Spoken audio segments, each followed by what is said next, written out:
Ceux qui vous disent que l'argent ne rend pas heureux sont des menteurs, ou alors ils n'en ont jamais manqué. Je suis Anthony Bourbon, le fondateur et CEO de Feed.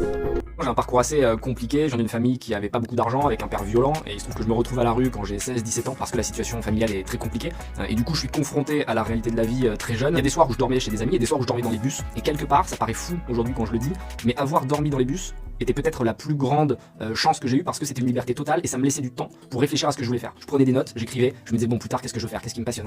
Et du coup j'avais préparé une sorte de plan de vie sur plusieurs années, et en fait dans ces milieux défavorisés c'est presque mal vu de vouloir s'en sortir. Donc mon premier combat ça a été déjà de dire aux gens autour de moi j'ai envie de réussir. Je réparais les calculettes de mes amis, c'était les TI 89+, donc c'était les calculettes scientifiques, et j'intégrais des programmes dedans pour tricher, et donc je vendais ça à 10 euros, et je gagnais pas mal d'argent comme ça. Après je réparais les scooters de mes potes, et après quand j'ai eu un peu d'argent économisé, j'achetais des scooters défoncés, je les remettais en état et je les revendais. Après j'ai fait pareil avec les voitures. Au début, on faisait des tout petits appartements en banlieue bordelaise, après on achetait des terrains, on faisait des immeubles, puis après on a fait de l'import-export, puis après on a fait du trading, puis après on a fait de l'investissement, et tout a grossi après très vite quoi. Il y a plein de business que j'ai lancés, ça avait l'air d'être des super idées, et puis au bout de 2 mois, je comprenais que c'était un puits sans fond. J'ai échoué énormément pendant 10 ans quasiment. Toutes ces erreurs sont autant d'enseignements qui aujourd'hui me permettent d'être vraiment meilleur que ce que j'étais à l'époque.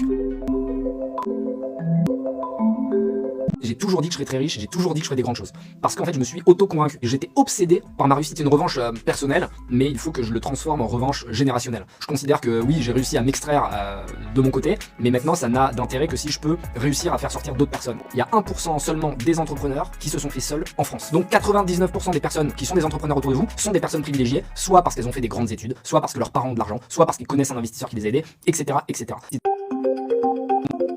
Si je veux donner des conseils à un jeune qui veut se lancer, je lui dis de commencer tout de suite. Pas demain, pas dans une semaine, pas quand il sera sûr. Il faut qu'il se lance. Il suffit d'avoir une idée, être passionné. Mais il faut aussi expliquer que c'est une succession, un enchaînement de compromis, de choix. Il n'y a pas de réussite facile, c'est toujours des vagues. Mais ce qui compte, c'est que les vagues montent de plus en plus haut. Et c'est ce message-là que moi je viens porter. Et dire aux jeunes qui n'auraient pas été favorisés par leur naissance, vous devez continuer à croire en vous. Ça va être beaucoup plus dur et vous allez devoir travailler énormément. Mais malgré tout, regardez, comme moi, vous pouvez devenir des erreurs statistiques.